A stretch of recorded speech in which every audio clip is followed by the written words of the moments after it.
Selamat pagi semua, shalom. Apa kabar? Luar biasa. Tidak terasa kita sudah memasuki di minggu terakhir di bulan Juli. Itu tandanya dunia berputar semakin cepat. Ya, minggu depan kita sudah memasuki awal bulan Agustus. Kita sudah melewati separuh tahun 2024. Kiranya Tuhan tetap memberkati kita dengan kekuatan yang baru, iman kita yang semakin kuat, dan nama Tuhan semakin dipermuliakan. Melalui apa? Melalui kesetiaan kita. Ketika saat ini juga kita boleh datang dengan kesetiaan kita, membawa jiwa kita, raga kita, pikiran kita, hati kita untuk Tuhan. Karena inilah kerinduan kita untuk diam di dalam rumah Tuhan. Satu hal yang kurindu, haleluya, haleluya. Amin. Haleluya. Terima kasih Tuhan. Satu hal yang kurindu. Amin. Berdiam di dalam rumahmu. Satu hal yang kupinta, menikmati bait-Mu Tuhan. Satu hal yang kurindu. Amin. Berdiam di dalam rumah-Mu. Satu hal yang kupinta, menikmati bait-Mu Tuhan. Lebih baik satu hari di pelataran-Mu daripada 1000 hari di tempat lain. Memuji-Mu,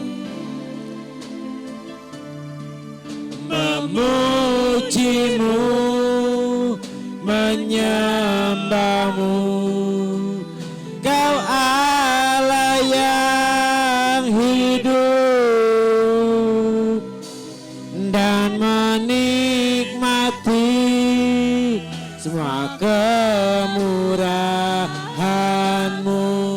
Sekali lagi, satu hal yang kurindu. Amin. Satu hal yang kurindu, berdiam di dalam rumah-Mu. Satu hal yang kupinta, menikmati bait-Mu. Lebih baik satu hari, lebih baik satu hari di pelataran-Mu daripada 1000 hari di tempat lain. Haleluya. Memuji-Mu, menyembah-Mu. Kau Allah yang hidup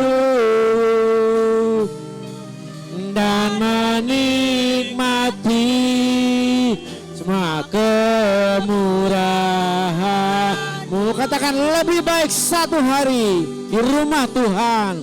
Haleluya. Lebih baik satu hari di pelataran-Mu daripada 1000 hari di tempat lain. Memujimu, menyembahmu, memujimu, menyembahmu. Kau Allah yang hidup dan menikmati semua kemurahan-Mu dan menikmati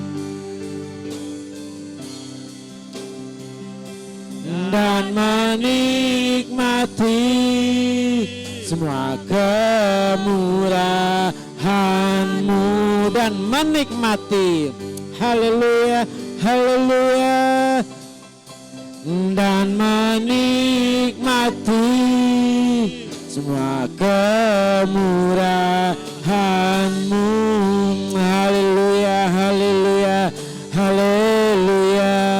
Terima kasih, Engkau baik, Engkau ajaib. Terima kasih, terima kasih, haleluya, haleluya, haleluya,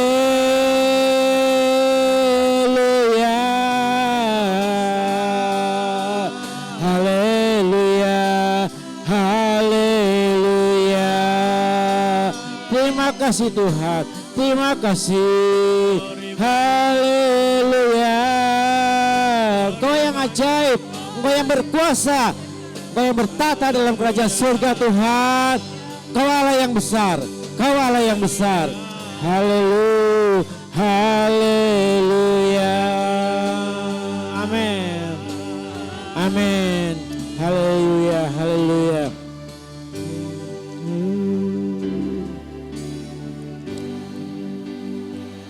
Kau Allah yang besar, ajaib dan mulia.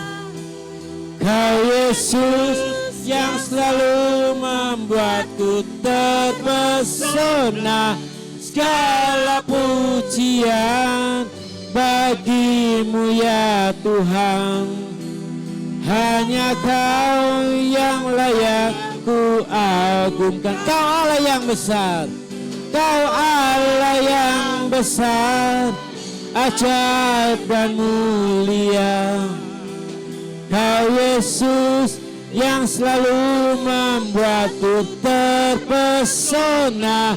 Segala pujian bagi-Mu ya Tuhan.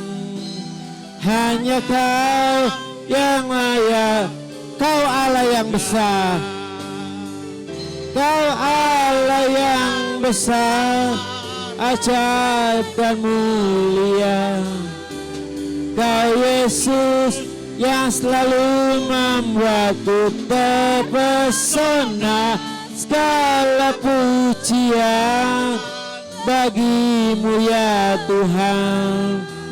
Hanya Kau yang layak ku agung. Kau Allah yang besar, Kau Allah yang besar, ajaib dan mulia.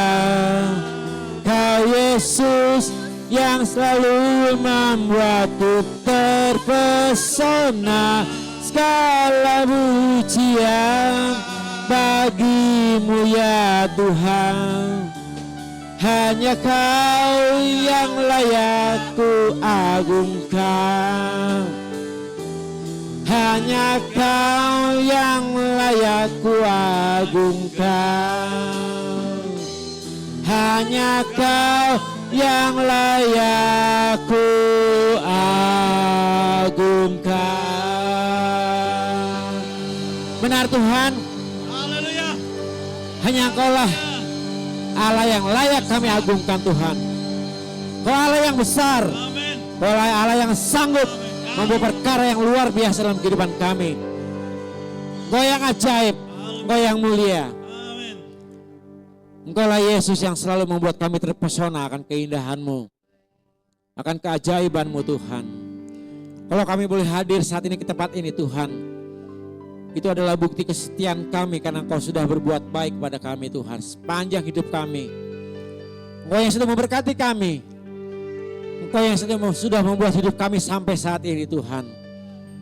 Dan itulah membuat kami rindu itu datang ke tempat ini sebagai ucapan syukur kami padamu Tuhan. Haleluya. Kami berdoa untuk teman-teman kami Tuhan dimanapun mereka berada di luar sana Tuhan. Mereka tidak bisa hadir karena suatu sebab, suatu masalah yang kami tidak tahu. Tapi Engkau maha mengetahui segalanya Tuhan. Bila mereka sedang sakit, Tuhan tilik mereka. Tuhan jamah mereka, Tuhan sembuhkan mereka. Bila mereka sedang tidak mengalami sesuatu hal yang tidak baik dalam keekonomi mereka Tuhan. Tuhan berikan jalan keluar supaya mereka juga boleh dibebaskan. Mereka boleh menemukan suatu jalan yang Kau berikan bagi mereka supaya mereka juga boleh mengucap syukur. Jika mereka sedang undur dari iman mereka Tuhan, ikat mereka dengan tali kasih-Mu Tuhan. Ingatkan mereka akan kebaikan-Mu terhadap mereka Tuhan. Supaya mereka boleh disadarkan kembali karena kebaikan-Mu boleh ada hingga saat ini. Dan mereka boleh datang kembali ke tempat ini dengan penuh sukacita. Seberapa banyak kami yang hadir di tempat ini Tuhan, Kau juga hadir di tengah-tengah kami. Kami rindu untuk memuji, memuliakan nama Tuhan. Kami juga rindu untuk mendengarkan berkat firman Tuhan. Biarlah sukacita memenuhi kami semua Tuhan. Urapi kami semua Tuhan yang hadir. Supaya kami boleh bersuka cita, memuji Tuhan, memuliakan nama Tuhan. Dan menikmati berkat Tuhan. Supaya kita ketika pulang nanti tidak sama seperti kami datang. Tapi pulang dengan membawa sukacita dan berkat daripada Tuhan. Di dalam nama Tuhan Yesus Kristus kami sudah berdoa dan bersyukur. Haleluya. Yang percaya katakan sama-sama. Amin. Silakan duduk kembali saudara. Ya puji Tuhan saudara. Jemaat Tuhan yang dikasihi Tuhan, kita akan persiapkan hati kita untuk memuji dan membesarkan nama Tuhan. Biar segala yang bernapas memuji Tuhan. Biar semua ini seperti Daud yang menari bagi Tuhan. Kita nyanyikan kemenangan bagi Tuhan. Hey, yo.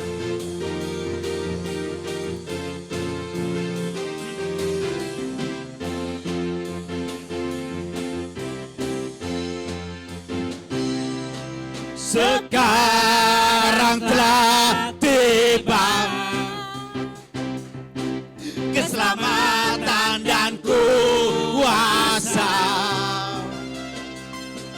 dan pemerintahan Allah kita, kuasanya yang diurapinya, karena telah dilemparkannya para pendakwa kita. Sekarang telah tiba keselamatan dan kuasa dan pemerintahan Allah kita, kuasanya yang diurapinya, karena telah dilemparkannya para pendakwa kita. Oleh darah anak domba, oleh kesaksian kita, iblis dikalahkan, kuasanya dihancurkan oleh darah anak domba. Haleluya. Oh, terpujilah namamu Tuhan. Sekarang telah tiba. Ayo semua berdiri yuk. Berdiri yuk. Keselamatan dan kuasa. Amin. Dan pemerintahan Allah kita, kuasa yang diurapinya, karena telah dilemparkannya para pendakwa kita. Sekarang yo, amin, amin. Keselamatan dan kuasa dan pemerintahan Allah kita, kuasa yang diurapinya, karena telah dilemparkannya para pendakwa kita. Oleh darah anak domba, oleh kesaksian kita, mari kita iblis kita kalahkan. Iblis dikalahkan, kuasa kuasanya dihancurkan oleh darah anak domba. Oleh darah anak domba. Oleh darah anak domba. Amin. Oleh kesaksian kita. Iblis dikalahkan, kuasanya dihancurkan oleh darah anak domba. Oleh darah anak domba. Oleh darah anak. Oleh darah anak, oleh Darah anak. Oleh darah anak. Hei. domba. Haleluya. Kita diselamatkan oleh penebusan Haleluya. Tuhan kita Yesus. Dia mati di atas Golgota dan menebus segala dosa-dosa Amin. kita, dan kita diberikan kemenangan dan kita jadi anak-anaknya Tuhan. Haleluya. Dengan gambus dan kecapi, mari kita memuji Tuhan. Amin. Huh.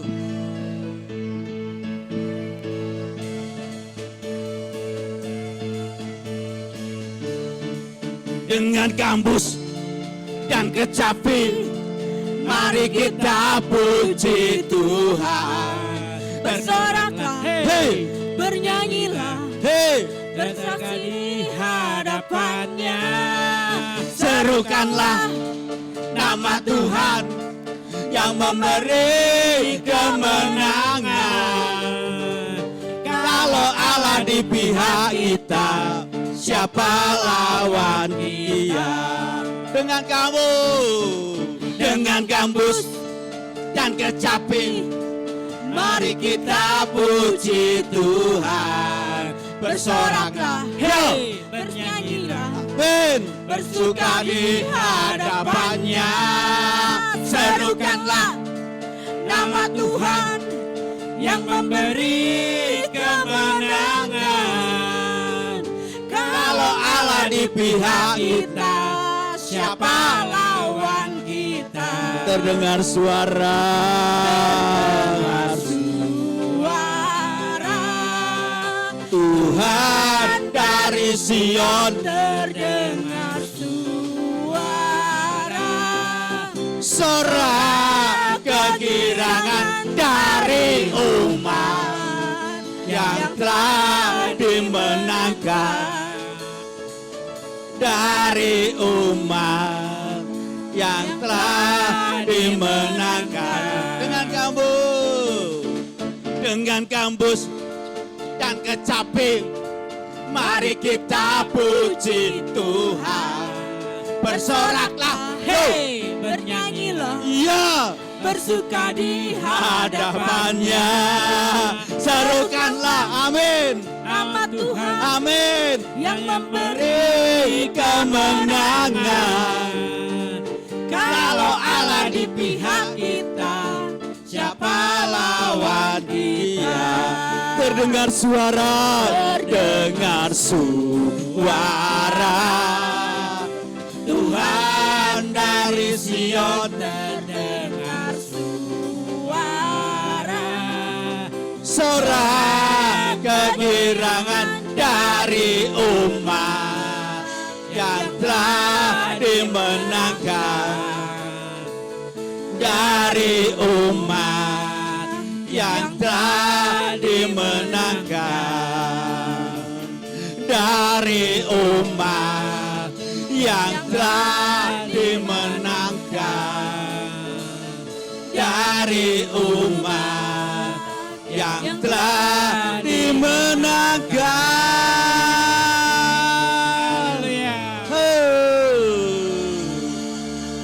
Amin. Kita umat pemenang, lebih dari pemenang, saudara. Karena Tuhan selalu memberikan kegirangan. Tuhan memberikan sukacita, kebahagiaan, damai yang daripada Tuhan. Sebelum kita mendengar firman Tuhan, kita akan menyanyi sekali lagi. Kita akan berdendang buat Tuhan. Amin. Haleluya. Hey.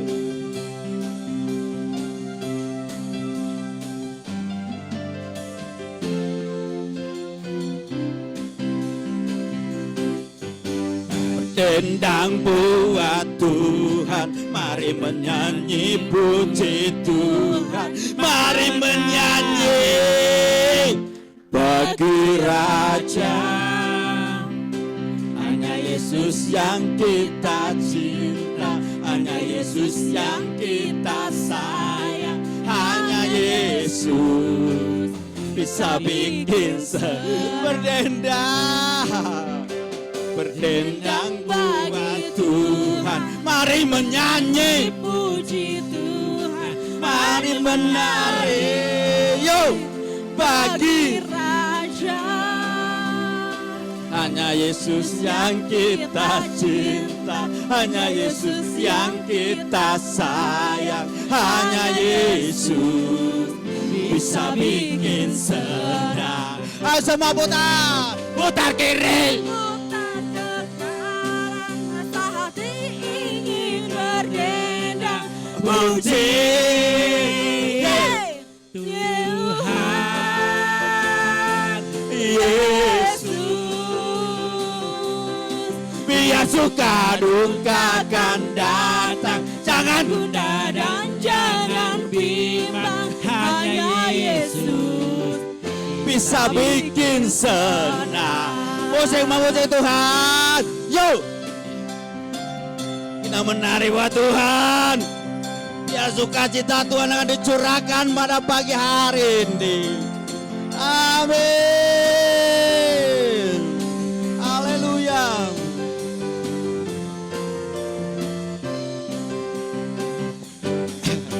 Berdendang buat Tuhan, mari menari puji Tuhan, mari menari.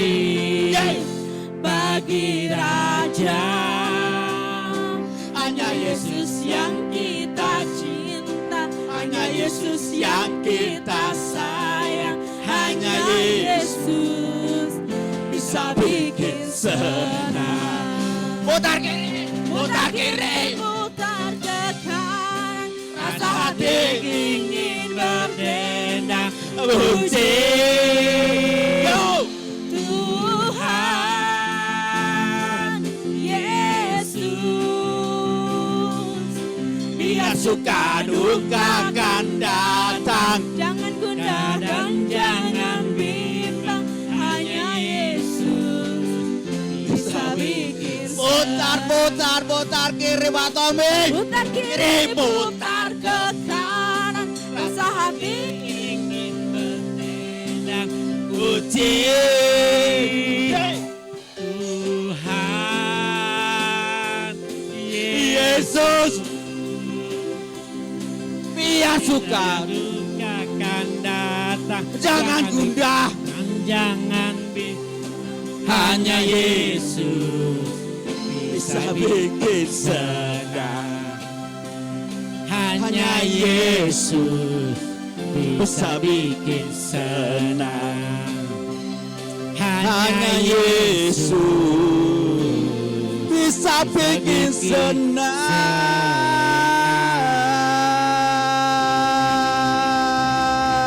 Haleluya.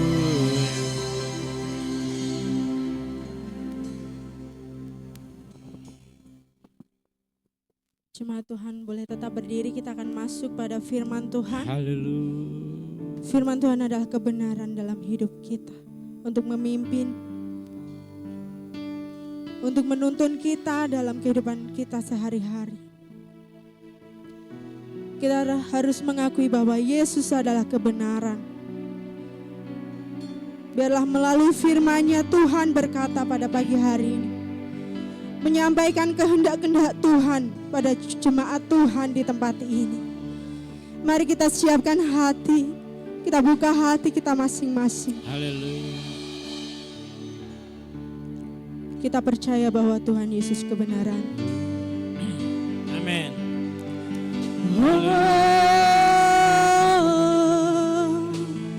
Haleluya, Yesus. Yesus, Kau Bapa kami, Kau Bapa kami yang hidup. Yesus Engkau kebenaran. Yesus Kau kebenaran. Ya Tuhan Kau kebenaran yang menyelamatkanku. Kau memberikanku hidup, katakan, dan pengharapan.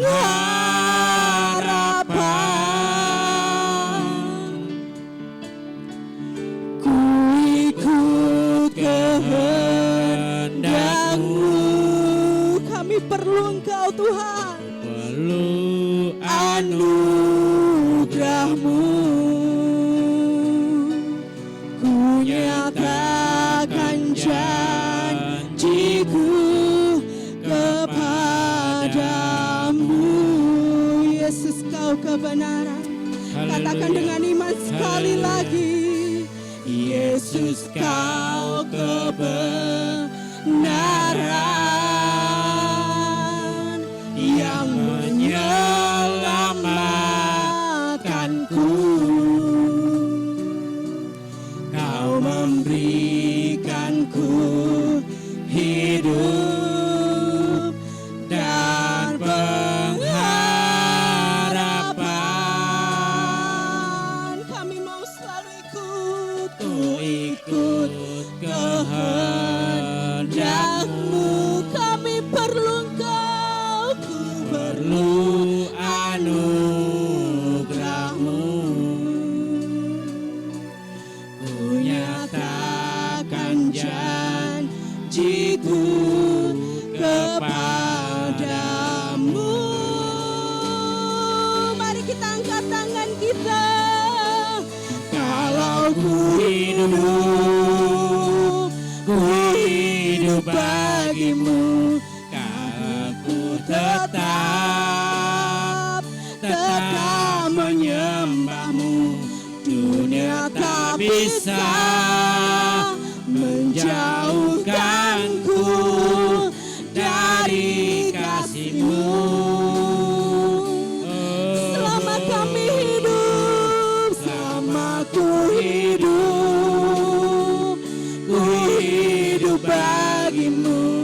Mataku tetap pandang Tuhan, tetap memandang-Mu. Dunia tak bisa menjauhkanku dari kasih-Mu. Haleluya. Oh, kalau ku hidup bagi-Mu. Hatiku tetap sembah Tuhan, tetap menyembah-Mu. Dunia tak bisa menjauhkanku dari kasih-Mu. Selama ku hidup bagi-Mu. Mataku tetap memandang-Mu. Dunia tak bisa menjauhkanku dari kasih-Mu. Sekali lagi katakan, kalau ku hidup, ini pengakuan umat di tempat ini Tuhan, hidup bagi-Mu. Hatiku tetap menyembah-Mu.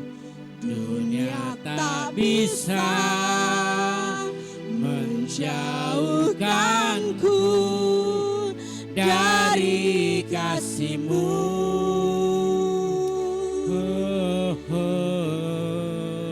Selama ku hidup bagi-Mu. Mataku tetap memandang-Mu. Dunia tak bisa menjauhkanku dari kasih-Mu.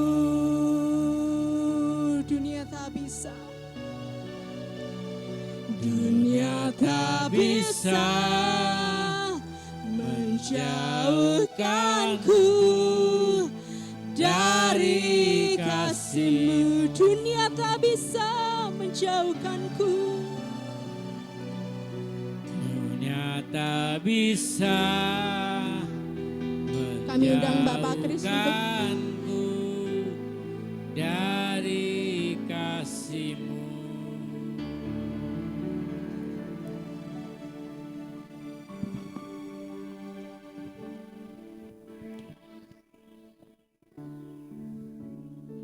Mari kita berdoa. Bapa di dalam kerajaan surga, kami tahu Tuhan bahwa kasih-Mu itu tidak pernah menjauh dari kami. Engkau tidak pernah menjauh oleh karena kami yang tidak setia.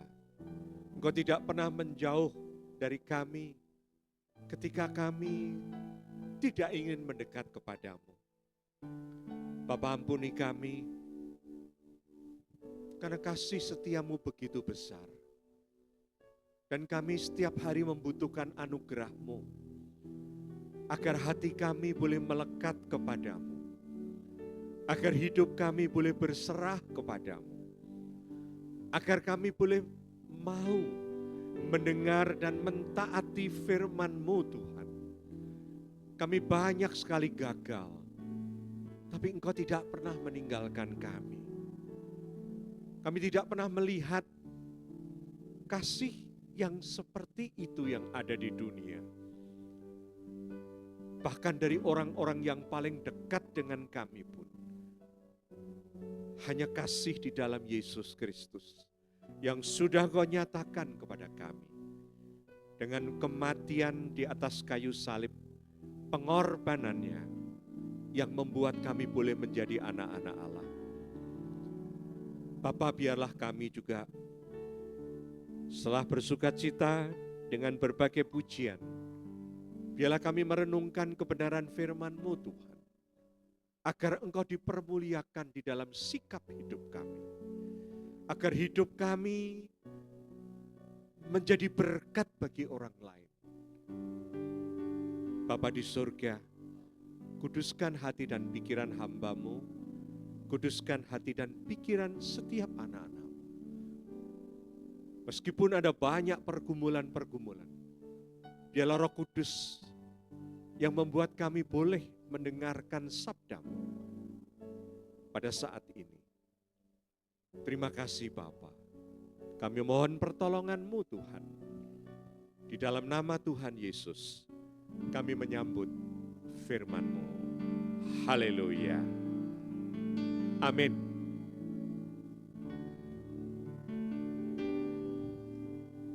Shalom. Selamat pagi. Kita berjumpa kembali.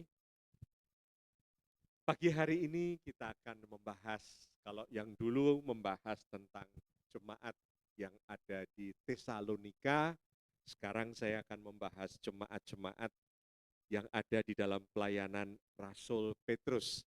Cirinya sama, bahwa mereka adalah kaum minoritas yang mungkin tertekan di antara berbagai kehidupan masyarakat.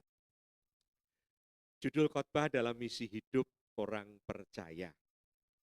Saya ambil, kita membuka bersama-sama di dalam surat Rasul Petrus yang pertama, 1 Petrus 2 ayat 9 sampai dengan yang ke-10. Surat ini ditulis oleh Rasul Paulus kepada jemaat-jemaat orang-orang Yahudi Kristen. Orang-orang Yahudi Kristen yang sudah terima Yesus Kristus, yang kemudian mereka keluar dari Yerusalem dan tinggal di berbagai daerah yang sekarang ini namanya Turki, daerah Turki modern. Mereka adalah minoritas dari minoritas. Mereka tidak diterima oleh orang-orang Yahudi yang biasanya kaya-kaya dan berpengaruh di berbagai negara. Mereka ditolak oleh mereka. Bahkan mereka juga ditolak oleh bangsa-bangsa yang di sekitarnya. Ya, jadi gimana sih saudara? Mari kita baca di dalam 1 Petrus 2, apa yang dikatakan Rasul Petrus kepada setiap orang jemaat. Ayat 9 sampai dengan yang ke-10. Demikian firman Tuhan, tetapi kamulah bangsa yang terpilih, imamat yang rajani, bangsa yang kudus, umat kemuliaan Allah sendiri, supaya kamu memberitakan perbuatan-perbuatan yang besar dari Dia, yang telah memanggil kamu keluar dari kegelapan kepada terangnya yang ajaib. Kamu yang dahulu bukan umat Allah, tetapi yang sekarang telah menjadi umat-Nya. Yang dahulu tidak dikasihani, tetapi yang sekarang telah beroleh belas kasihan. Jadi ini dua pesan kepada orang Yahudi Kristen dan juga orang-orang yang tadinya kafir kemudian menjadi Kristen. Mereka menjadi satu kelompok identitas yang baru, tetapi mereka itu adalah orang-orang yang sebenarnya hidup sebagai minoritas. Nah, Rasul Petrus mengatakan bahwa kamu ini jangan pernah minder, jangan pernah merasa tidak berguna, tetapi kamu ini adalah umat pilihan Allah. Saudara, kalau saudara memulai dengan Tuhan, kita memulai dengan Tuhan, dengan menunjukkan bahwa kita sadar identitas kita, maka sebenarnya kita ini adalah orang yang bisa dipakai Tuhan dengan luar biasa. Apa identitas kita? Identitas kita adalah kamu itu umat pilihan Allah. Bangsa yang dipilih, orang yang dikuduskan Tuhan, punya Allah sendiri. Jadi sebenarnya saudara, orang-orang Kristen itu harusnya punya identitas yang jelas. Dan ini adalah sebuah privilege. Banyak orang yang ingin dikasihi Allah. Amin. Banyak orang dengan cara yang berbagai cara sesuai dengan kepercayaan mereka. Mereka kepengen satu hal, konfirmasi bahwa hidup mereka itu berkenan kepada Allah. Dengan apa? Perbuatan-perbuatan, oh demikian detailnya, mereka itu menjaga hidupnya, makanannya aja dipilih-pilih, semuanya. Kita menghargai banget usaha mereka. Jangan mengatakan, kok gitu, itu betul-betul. Justru kita itu seringkali merasa malu harusnya dengan mereka. Mereka begitu seriusnya mencari kepastian bahwa Allah itu berkenan kepada mereka. Orang Kristen, ketika percaya pada Yesus Kristus sebagai Tuhan dan Juru Selamat, itu menjadi anak-anak Allah. Nah, ini yang tidak pernah kita sadari. Hidup ini menjadi biasa-biasa saja, hidup ini menjadi sesuatu yang tidak berbeda ketika kita tidak menyadari. Dan biasanya yang membuat kita merasa biasa saja adalah tekanan dunia. Ya, tekanan dunia yang membuat kita, siapa sih saya? Aduh, saya punya problem, punya ini. Kita lupa bahwa kita itu adalah punya identitas umat pilihan. Dan itu sebuah privilege. Privilege itu adalah hak istimewa yang kita dapatkan dari Tuhan. Nanti Michael minggu depan mau menyerahkan anaknya, betul ya? Kamu harus tahu bahwa anakmu itu ketika engkau serahkan kepada Tuhan, anakmu itu mempunyai privilege bahwa Tuhan yang akan menuntun dia karena kamu menyerahkan kembali anak itu ke dalam milik kepunyaan Allah. Betul? Privilege. Orang Kristen itu harus punya kepastian tentang identitas. Problem orang Kristen itu adalah yang pertama adalah identitas. Kita punya sindrom minoritas yang merasa tidak punya peran. Ya, kita merasa tidak punya apa-apa. Dan juga seringkali orang Kristen itu identitasnya enggak kelihatan.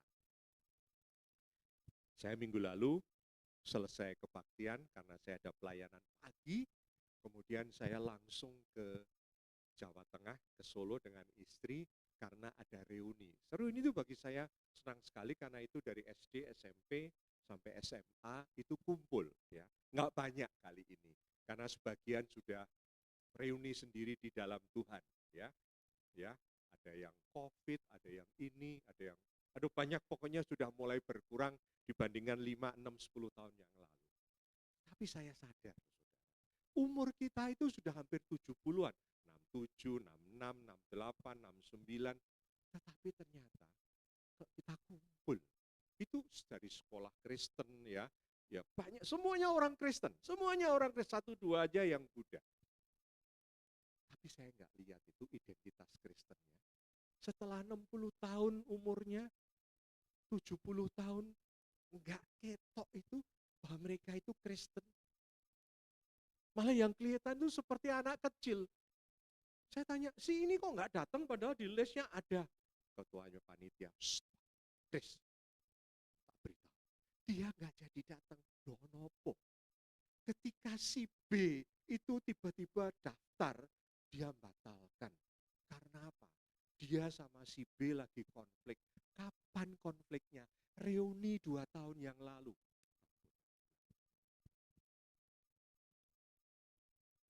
Di sini nggak ada, bukan? Di sini nggak ada toh, di sana ada. Di reuni teman-teman saya, gitu ya. Saya tuh kadang-kadang mikir sama istri, ini kok anak-anak kayak anak kecil aja mereka. Dan karakter Kristen itu nggak kelihatan. Ya, yang kelihatan ya cuman senengnya aja gitu. Oleh karena itu saudaraku sekalian, kita sebagai anak Tuhan, coba kita pikir, kalau kita ada di tengah-tengah masyarakat, apakah kamu dan saya itu punya identitas Kristen yang pasti bisa dirasakan orang? Identitas. Kita sering merasa punya identitas ketika yang kita pakai itu sesuatu yang hebat, gitu ya. Yang kita punya sesuatu yang hebat, maka kita merasa hebat, kita punya identitas di depan orang. Tetapi sebenarnya orang Kristen itu punya identitas yang dari dalam ini keluar. Michael, orang Kristen kelihatan paling baik itu hari apa, jam berapa?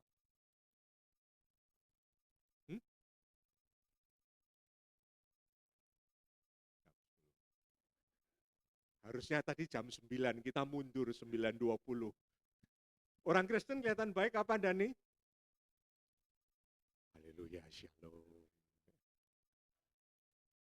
Hari Minggu jam ibadah, hebat-hebat orang. Suami istri ribut di depan pendeta juga, shalom, apa kabar? Dalam hati, sialan gitu ya. Tapi saudara, ini problem kita. Di dalam itu kita ini kemudian merasa Kristen. Di luar kita nggak punya pengaruh apa-apa. Ya, oleh karena itu mari kita berpikir, bagaimana kita ini bisa dikenal orang dengan baik. Identitas. Apakah kita itu dihargai orang? Nah, itu penting sekali. Dari sikap hidup kita. Kenapa?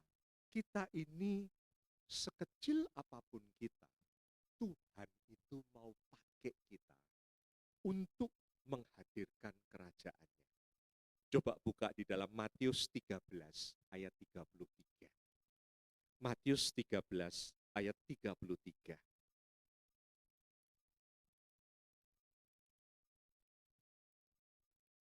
Hal kerajaan surga itu seumpama ragi yang diambil seorang perempuan dan diadukkan ke dalam tepung terigu 3 sukat sampai apa? Kamir seluruhnya. Jadi bakpao, bukan? You punya tepung 1 kilo, nggak bisa jadi bakpao kalau tidak ada yang namanya apa? Ya ragi. Ragi itu kelihatan enggak? Enggak, sedikit sekali. Tapi ketika dicampur, kelihatan enggak? Enggak. Tapi orang tahu terigu ini ada raginya atau tidak ada raginya dari kamir dari sesuatu yang kemudian menjadi berubah. Nah, kekristenan itu Tuhan mau kita itu juga seperti ragi. Di mana kita berada, kita ini memiliki pengaruh. Tuhan juga ngomong seperti terang dan garam. Coba, terang itu sekecil apapun di dalam gelap. Kelihatan enggak? Sekecil apapun terang. Kelihatan. Kecuali kita katarak ya.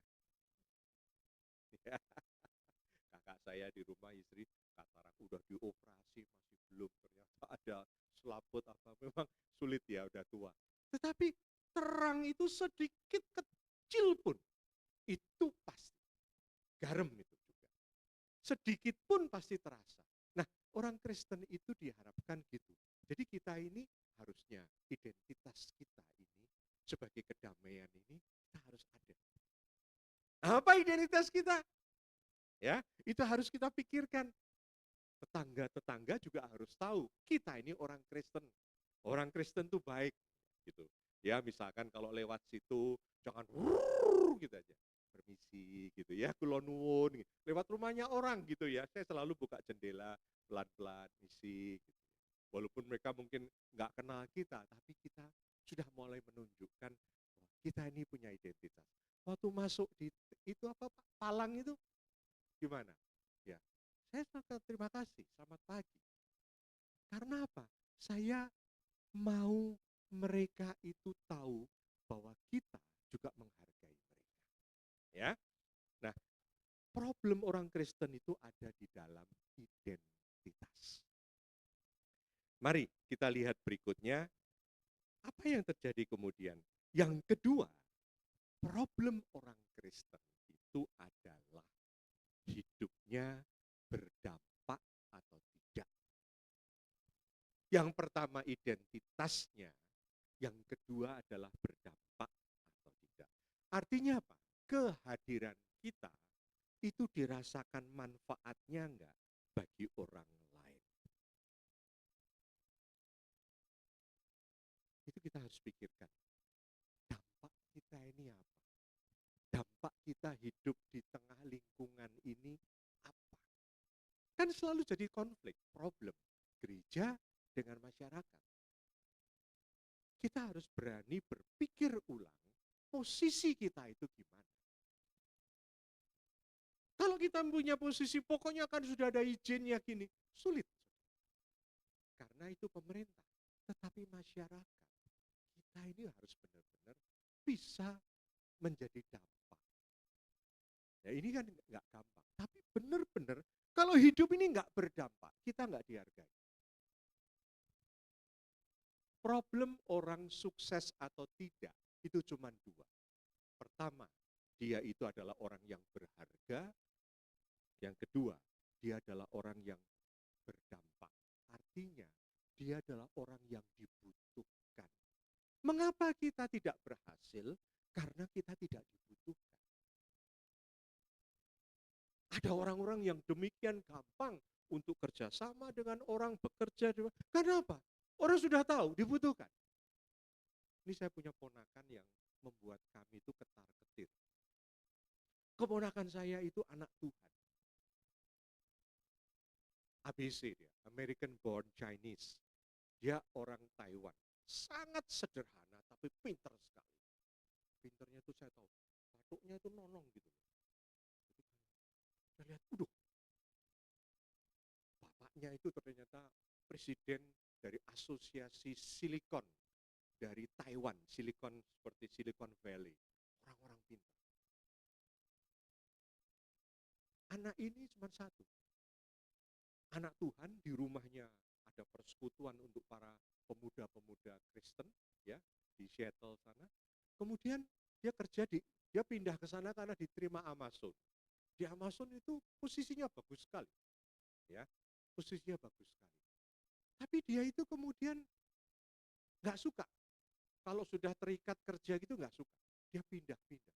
Tetapi setahu saya, dia tidak dapat pekerjaan. Begitu nggak apply, dia ngomong ada 5 yang mau dengan saya.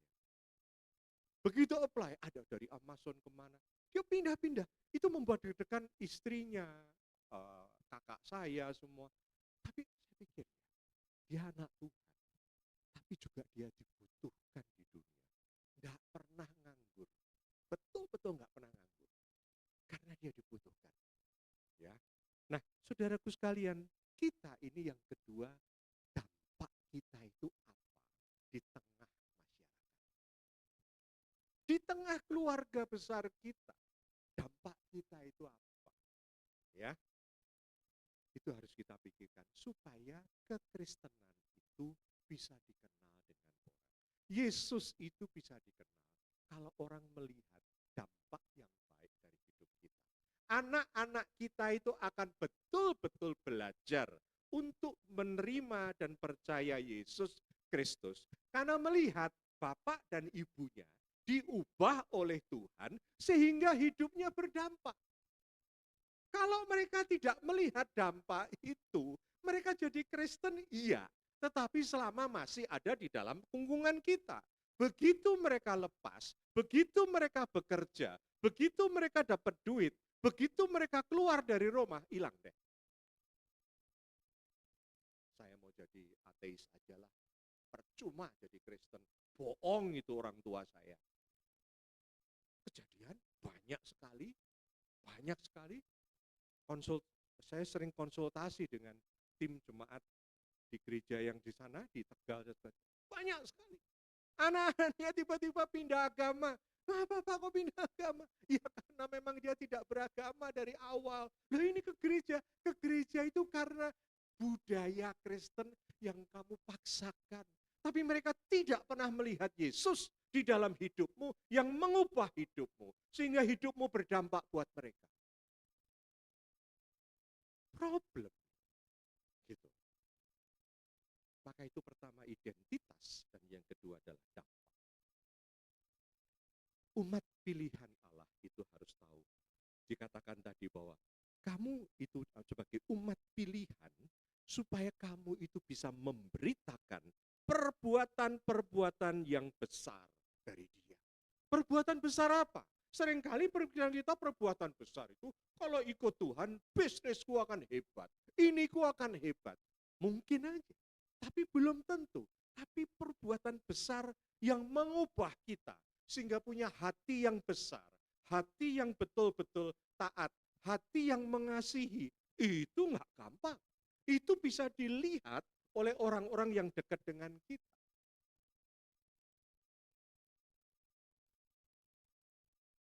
Oleh karena itu, Rasul Petrus mengatakan berikutnya, supaya orang Kristen itu hidupnya berdampak dengan baik.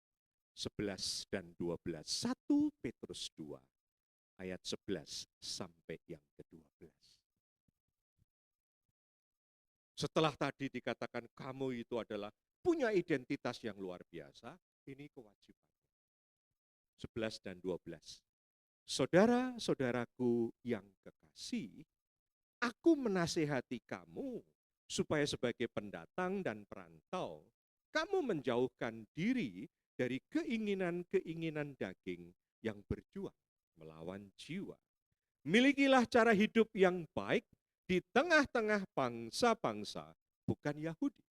Supaya apabila mereka memfitnah kamu sebagai orang durjana, mereka dapat melihatnya dari perbuatan-perbuatanmu yang baik dan memuliakan Allah pada hari Ia melawat mereka. Apa yang diinginkan Tuhan di sini? Ternyata sebagai orang Kristen, orang yang tinggal di tengah-tengah mayoritas, justru kitalah yang harus menghormati sesama. Siapa itu? Orang-orang di luar kita. Problem kita minoritas, kita nggak suka dengan mereka. Karena kita merasa kecil. Tapi Tuhan mengatakan kamu kecil, tapi kamu punya privilege.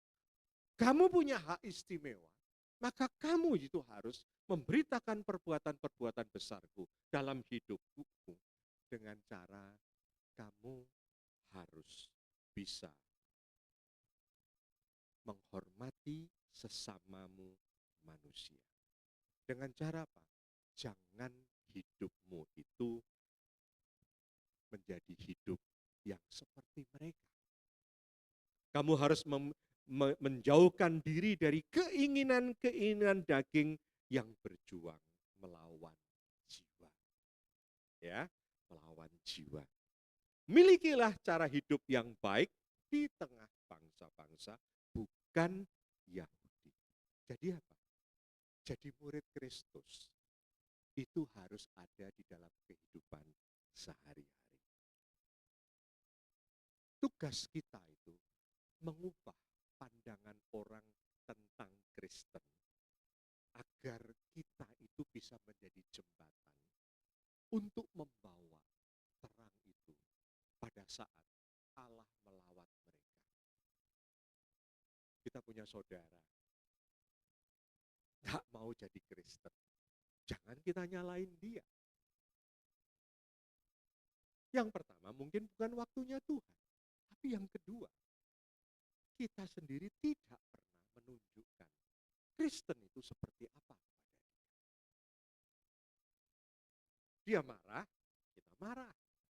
Dia benci, kita benci. Mereka tidak bisa melihat perbedaannya. Nggak bisa melihat perbedaannya. Sehingga akhirnya mereka itu tidak akan pernah mau, dan ketika Allah melawat mereka pun, mereka itu hatinya belum pernah tersentuh dengan kekristenan. Belum pernah tersentuh dengan kekristenan. Itu yang jadi problem. Dan itu bukan hanya kepada saudara, teman, bahkan kepada keturunan kita pun seringkali hal itu tidak terjadi.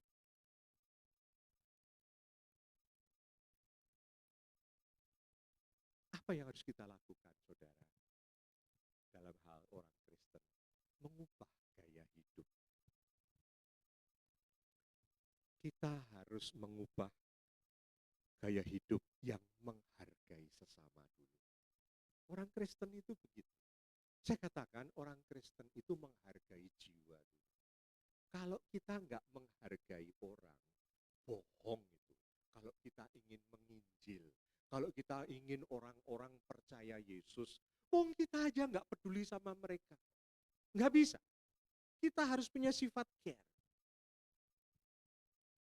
Menghargai orang. Ya, contohnya ya, saya sering itu. Kita sering nggak melanggar aturan lalu lintas. Ini yang paling gampang aja. Nggak ada polisi, daripada muter jauh, terabas yang sini loh. Kalau mau ke gereja itu kan harusnya muter gitu. Itu kan perempatan yang pertama itu ada belokan, set, masuk ruko, terus melipir gitu, tiba-tiba motong masuk gitu ya. Ya, itu nggak mobil, nggak motor gitu ya. Betul nggak? Mungkin kita ada di antara kita. Daripada muter jauh. Coba saudara pikir. Kalau itu terjadi kecelakaan, kita itu merugikan orang lain juga. Problem di Indonesia ini adalah aturan-aturan dilanggar. Orang Kristen ada nggak yang kepengen taat? Dengan dasar satu, menghormati orang lain, menghargai orang lain. Kalau janji sering lupa, siapa? Michael? Janji bayar utang lupa? Enggak ya. Saudara, janji. Bahkan maaf ya, jam itu juga tepat, itu menghargai orang. Nah, kita harus belajar. Kalau kita jam 9 juga harus berani jam 9. Saya respect sama Pak Henja. 9 kurang seperempat, saya sudah dengar musiknya. Tuhan memberkati.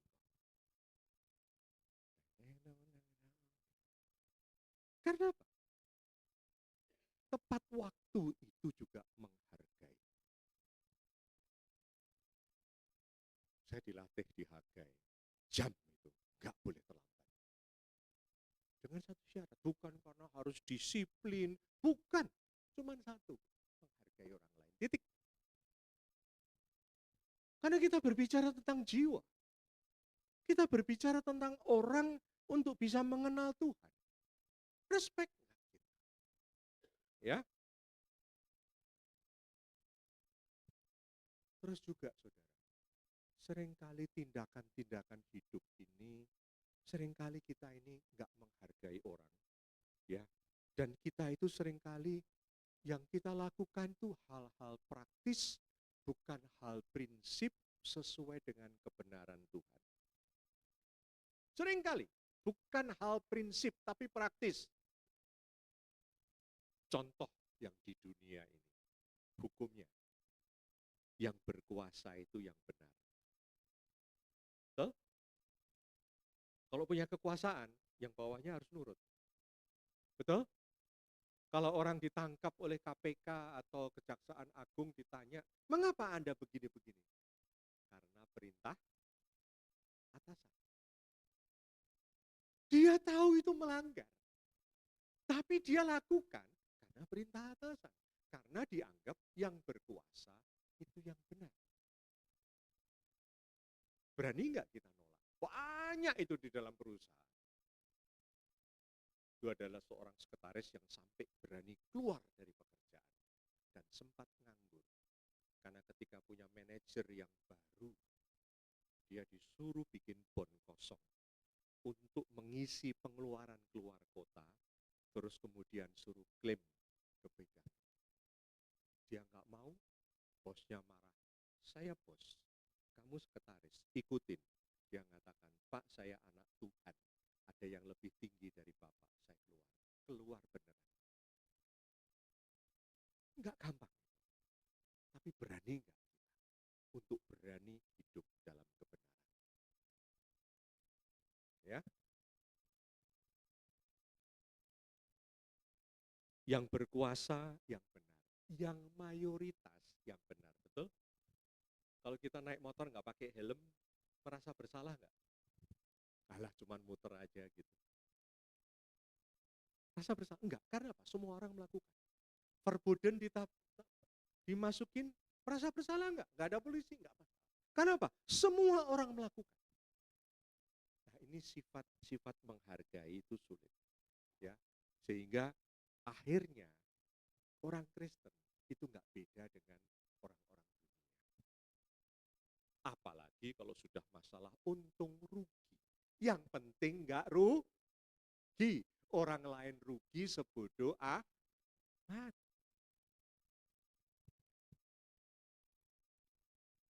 Jadi kita harus mengubah perilaku kita supaya identitas dan dampak hidup kita itu berharga di hadapan orang. Ya, karena ayat 12 dikatakan pada saat Allah melawat mereka, mereka itu sudah mengenal kuasa kebenaran itu. Dari siapa? Dari orang Kristen. Ya, merasa kok kamu beda. Kemudian ayat berikutnya yang ketiga adalah bagian ketiga. Ayat 13 sampai dengan ayat yang ke-17.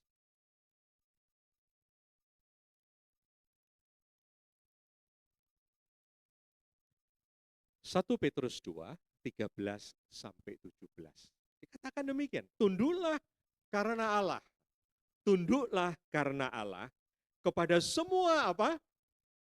Lembaga manusia. Baik kepada raja sebagai pemegang kekuasaan yang tertinggi maupun kepada wali-wali yang diutusnya untuk menghukum orang-orang yang berbuat jahat dan menghormati orang-orang yang berbuat baik. Sebab inilah kehendak Allah, yaitu supaya dengan berbuat baik kamu membungkamkan kepicikan orang-orang yang bodoh. Hiduplah sebagai orang merdeka dan bukan seperti mereka yang menyalahgunakan kemerdekaan itu untuk menyelubungi kejahatan-kejahatan mereka. Tapi hiduplah sebagai apa saudara? Hamba Allah. Hormatilah semua orang, kasihilah saudara-saudaramu, takutlah akan Allah, hormatilah raja. Ini ditulis oleh Petrus dari Roma kepada jemaat-jemaat yang ada di Pontus, ada di Kapadokia dan sebagainya, nanti Petrus itu dihukum mati oleh Raja Nero.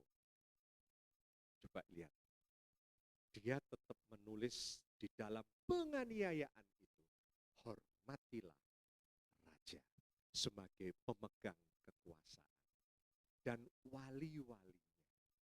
Luar biasa. Saudara, yang kedua adalah bagaimana kita itu bisa tunduk kepada Allah di depan otoritas manusia, termasuk raja atau kerajaan. Gimana?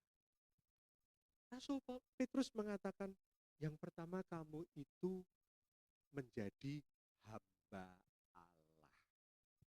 Apa saudara? Hamba Allah.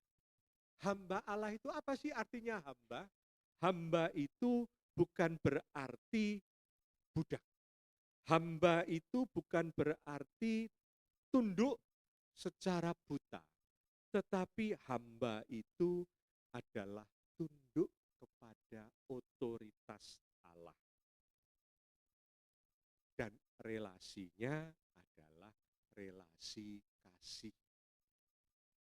Yohanes 14 mengatakan, barang siapa mengasihi aku, maka ia akan melakukan semua perintahku. Jadi saudara, ketika engkau dan saya dihadapkan kepada otoritas dunia.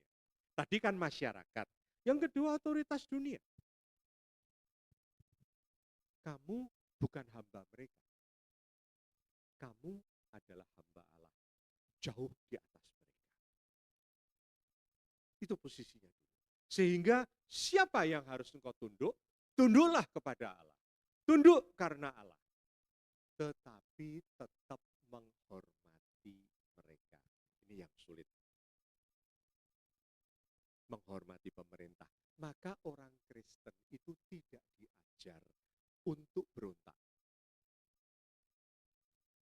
Orang Kristen tidak diajar untuk memberontak.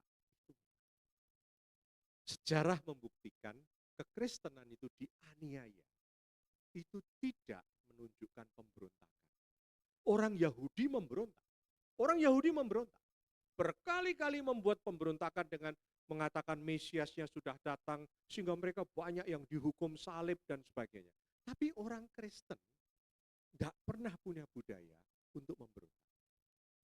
Kemanapun mereka lari, dianiaya terus. Gitu. Karena itulah perintah Tuhan. Kamu harus tunduk kepada pemerintah yang mengangkat pedang untuk menegakkan kebenaran. Siapa itu dalam kitab Roma? Itu Rasul Paulus.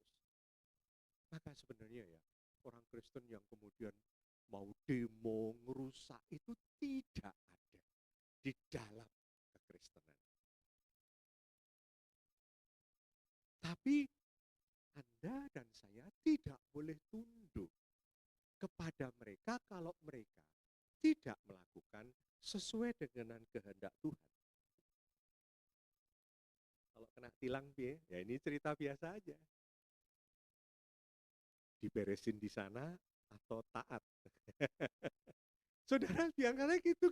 Kita sendiri kadang-kadang gitu. Kita punya duit, merasa kita punya kuasa. Dia hanya polisi kita. Tapi itu sebenarnya sikap yang tidak menghormati lembaga pemerintahan. Di mata Allah itu salah. Loh Tuhan, daripada saya capek ke pengadilan, ya itu risikonya hidup bermasyarakat taat kepada dalam hukum. Nggak bisa. Tetap aja ada hukumnya. Jadi jangan nyogok dan sebagainya.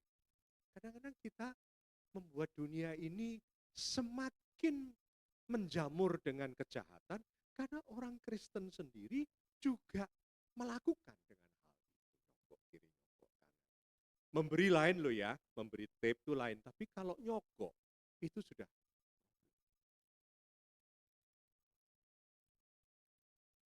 Dan ini tidak mudah. Menghormati pemerintah, tapi tunduk kepada otoritas Allah di atas otoritas negara dan tidak berkompromi dengan kebijakan perilaku oknum. Ini yang sulit. Pajak itu salah satunya. Ternyata di banyak orang Kristen dipajak juga, nama-nama Kristen juga terlibat. Karena kita tidak mentaati Tuhan.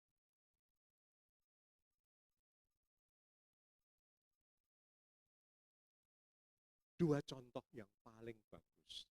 Bagaimana taat kepada Allah, tetapi menghormati walaupun melawan kepada kebijakan pemerintah. Yang pertama adalah Daniel dan kawan-kawan. Pernah Daniel dikasih makanan supaya tubuhnya sehat? Betul?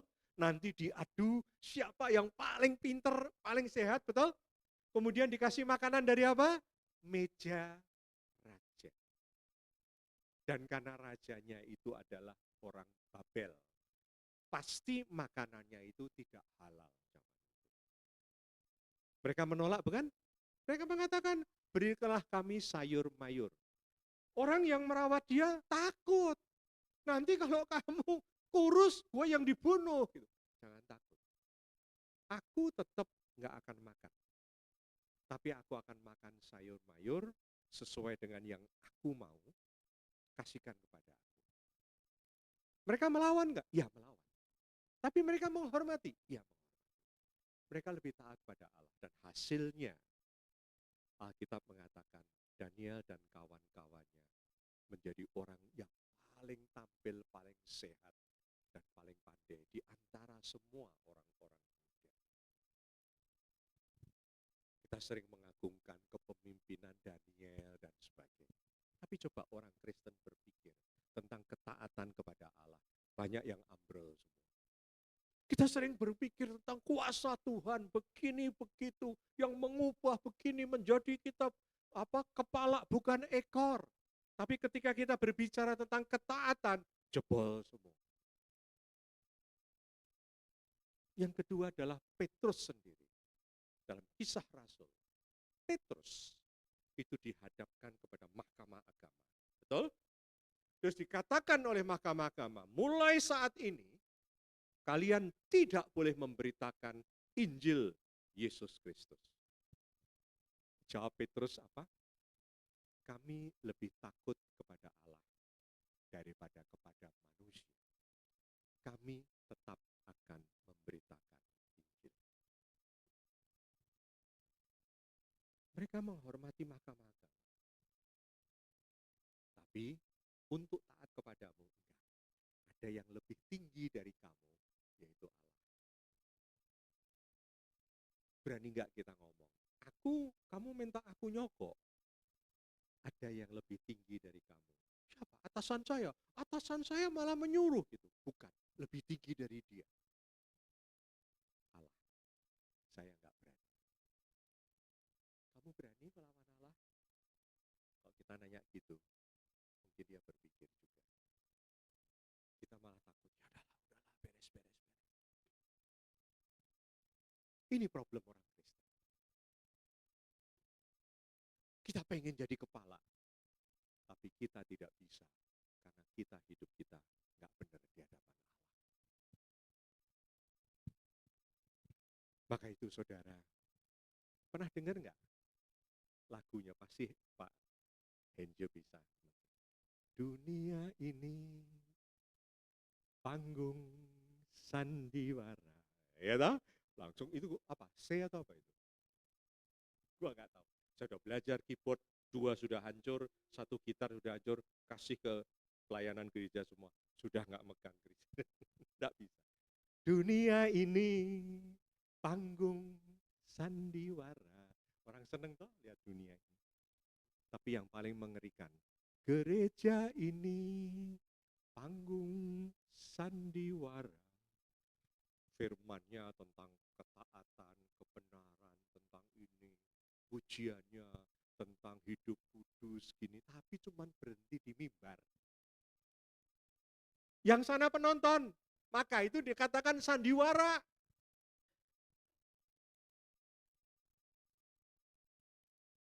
Kita tidak menjadi pelaku-pelaku dalam hidup ini dan kita tidak belajar dari hal yang paling kecil supaya kita punya pengalaman dengan Allah.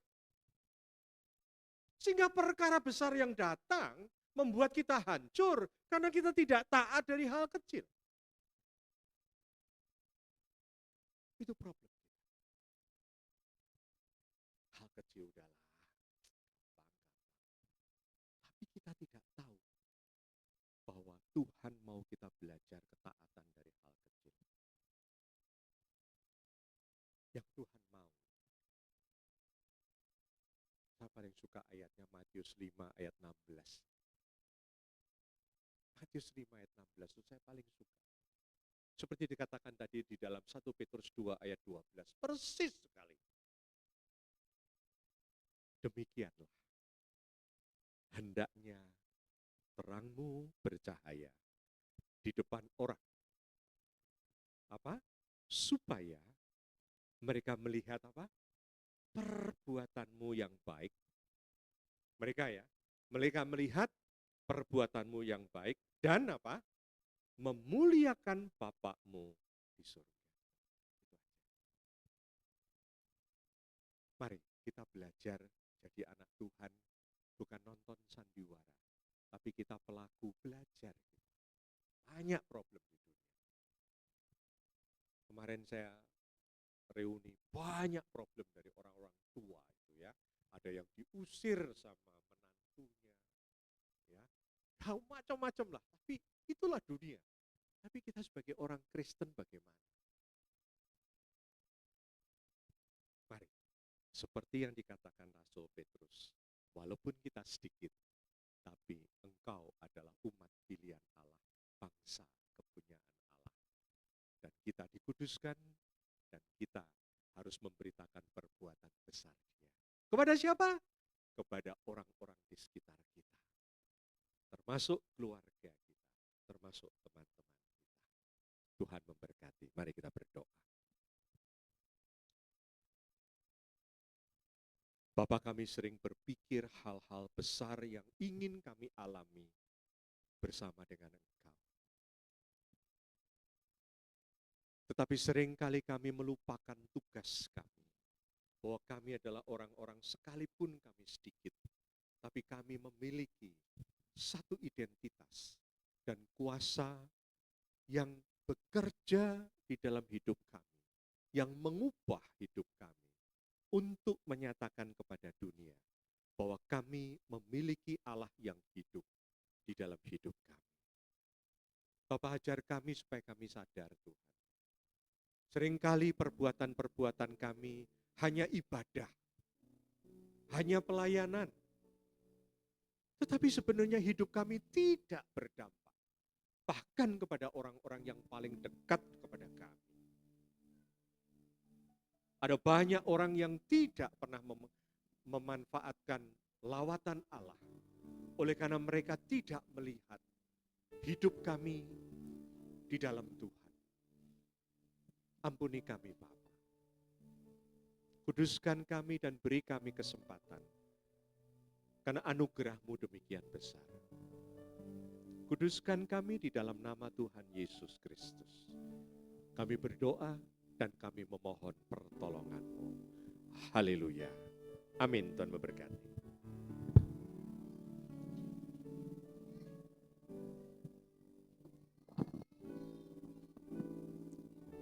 Yang diberkati oleh firman Tuhan boleh angkat tangan. Luar biasa. Tuhan Yesus memberkati. Terima kasih untuk firman Tuhan yang disampaikan oleh hambanya Bapak Pendeta Kristono, biarlah menjadi rema dalam setiap kehidupan kita. Cuma satu pengumuman, minggu depan jangan lupa ibadah awal bulan Agustus tanggal 4. Ya, kita akan persiapkan diri kita, hati kita, jiwa kita semuanya. Kita akan masuk dalam perjamuan kudus juga ya. Itu aja yang disampaikan. Tuhan Yesus memberkati. Kita akan memberikan yang terbaik bagi Tuhan. Yang bertugas boleh maju ke depan.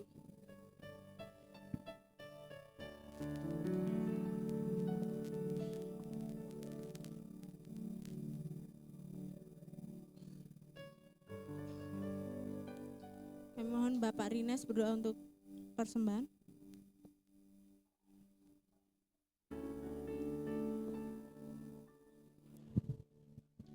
Oke, luar biasa. Diberkati oleh firman Tuhan. kasih. Mari kita berdoa sebelum memberi. Kami bersyukur atas kebenaran firman Tuhan yang mengajar kami supaya kami taat, setia, bahkan tunduk pada Tuhan. Ampuni kami Tuhan, kalau selama ini tidak mau tunduk pada Tuhan, lebih tunduk kepada manusia. Ampuni kami Tuhan, supaya lewat firman ini Tuhan, kami ditegur, kami diajar, dan kami mau berbalik pada Tuhan. Mengasihi Tuhan lebih dari yang lain. Terima kasih Tuhan, pakai hamba-Mu Tuhan, supaya kehadiran hamba-Nya Tuhan boleh memberkati kami lewat firman Tuhan, dan kami dikuatkan. Tiba saatnya Tuhan, kami akan memberikan persembahan. Mari Tuhan, ajar kepada kami Tuhan, untuk tahu memberi yang terbaik bagi Tuhan. Karena kami tahu Tuhan, gereja sini Tuhan banyak butuh uang untuk membayar semua operasional. Dari mana Tuhan? Kalau bukan dari kami-kami yang memberi padamu Tuhan. Beri yang terbaik bagi kami Tuhan. Memberi. Kami percaya Tuhan, apa yang mereka beri, apa yang mereka tabur, sesuai dengan janji-Mu Tuhan. Tuhan balas berlipat kali ganda. Doa kami Tuhan, berkati usaha mereka Tuhan. Berkati sumber mata pencaharian mereka, termasuk pekerjaan mereka, bisnis mereka. Tuhan berkati Tuhan, supaya lewat berkat itu Tuhan, mereka memberi yang terbaik bagimu Tuhan. Terima kasih Tuhan, kami siap memberi, dalam nama Yesus kami berdoa bersyukur. Haleluya. Amin.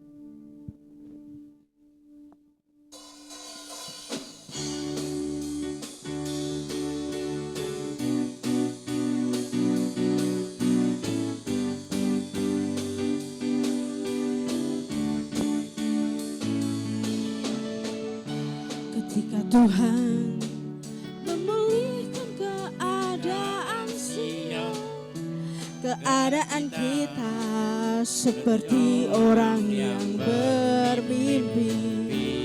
Waktu itu mulut kita penuh dengan tawa, lidah kita dengan sorak-sorai yang menabur dengan mencucurkan air mata, pasti akan menuai dengan bersorak-sorai. Dan yang berjalan menangis sambil menabur benih, pasti pulang membawa berkasnya. Cuma Tuhan dimohon berdiri. Yang menabur dengan mencucurkan air mata, pasti akan menuai dengan bersorak-sorai. Dan yang berjalan menangis sambil menabur benih, pasti pulang membawa berkasnya. Kami persilakan hambanya, pasti pulang membawa berkasnya. Pasti pulang membawa berkasnya.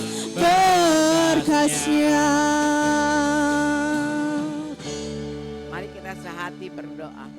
Allah Bapa kami yang di surga, terpujilah Engkau ya Tuhan. Kami tetap mengucap syukur kalau siang hari ini kami dapat bersekutu lagi, dapat bersama-sama mendengarkan sebagian firman-Mu. Firman-Mu yang begitu indah pada hari ini ya Tuhan. Firman-Mu menegur dalam kehidupan kami sebagai anak-anak-Mu ya Tuhan. Biar kami lebih taat lagi, lebih setia lagi akan Engkau. Biar firman-Mu itu tertanam di hati dan pikiran kami. Biar firman-Mu itu menjadi tuntunan dalam hidup kami ya Tuhan. Biar kami menjadi pelaku-pelaku firman-Mu Tuhan. Biar kami lebih setia lagi, biar kami ada kerinduan mau mencari Engkau ya Tuhan. Banyak sekali anak-anak-Mu yang suam-suam ya Tuhan. Tuhan tegur mereka, Tuhan bangkitkan mereka, biar mereka beriman lagi kepadamu ya Tuhan. Berbalik kepadamu ya Bapa. Terima kasih ya Tuhan, terima kasih. Kami juga berdoa untuk Pak Kris yang menyampaikan firman-Mu. Di mana dia berada, Tuhan pakai dia, lebih heran lagi ya Tuhan. Urapi dia ya Tuhan. Berkati juga rumah tangganya, berkati semua anak mantunya ya Tuhan. Biar menjadi contoh di dalam kehidupan anak-anak-Mu ya Bapa. Terima kasih ya Bapa, terima kasih Roh Kudus. Kami juga berdoa untuk anak-anak-Mu yang tidak hadir pada hari ini. apa menjadi pergumulan mereka, kami tidak tahu ya Tuhan. Apa permasalahan mereka, apa segala penyakit mereka, Tuhan sembuhkan dengan bilur-bilur-Mu. Tuhan jamah mereka. Pertolongan-Mu tidak pernah terlambat untuk anak-anak-Mu ya Tuhan. Dalam kelemahan mereka, Tuhan bangkitkan mereka biar mereka beriman, bersemangat di dalam Engkau ya Tuhan. Tuhan, Kau lihat kami semua yang hadir pada pagi hari ini ya Tuhan. Kau jamah kami semua ya Tuhan. Berkati kami semua, apapun permasalahan kami. Hanya kami tahu pertolongan-Mu tidak pernah terlambat. Hanya pertolongan-Mu satu-satunya datang dari Engkau ya Tuhan. Engkau jawab pergumulan mereka. Engkau tilik hati mereka satu persatu. Apa yang mereka inginkan, apa yang menjadi problema rumah tangga mereka. Maupun anak, maupun apapun dalam sekolah, maupun apa penyakit. Tuhan yang menjamah semua. Terima kasih ya Tuhan, terima kasih. Kami juga berdoa untuk semua para pelayan-pelayan-Mu yang hari ini melayani pekerjaan-Mu ya Tuhan. Kau beri setia mereka lagi ya Tuhan. Beri hikmat pada mereka.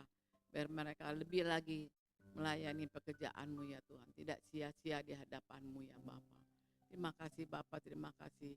Kami juga berdoa pada sekolah, guru-guru sekolah minggu maupun anak-anak sekolah minggu ya Tuhan yang masih kecil ini. Tuhan didik mereka biar mereka takut akan Engkau. Biar mereka juga Tuhan tumbuhkan mereka sampai mereka mengerti akan firman-Mu ya Tuhan. Semua Tuhan urapi mereka. Kami juga berdoa untuk yang menyiapkan makanan pada hari ini ya Tuhan. Tuhan berkati mereka ya Tuhan. Biar kami semua pada pagi hari ini menjadi kekuatan yang datang dari Engkau ya Tuhan. Semua kami serahkan di tangan kemurahan-Mu hari ini ya Bapa.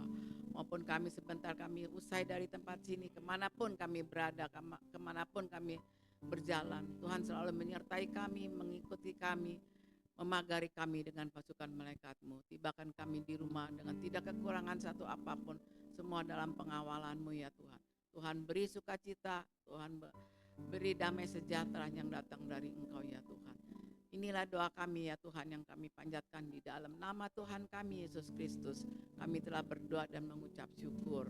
Haleluya. Amin. Mari kita angkat kedua belah tangan kita.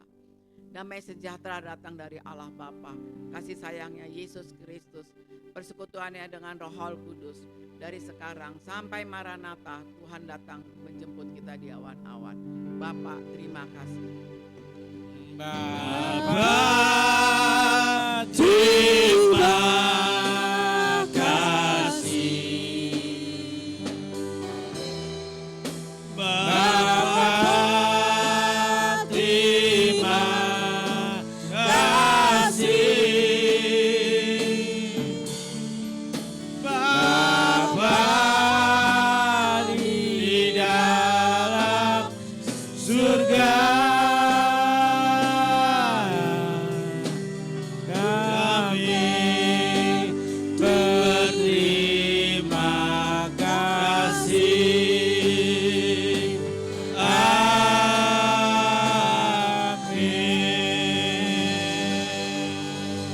selamat siang semua, Tuhan Yesus memberkati.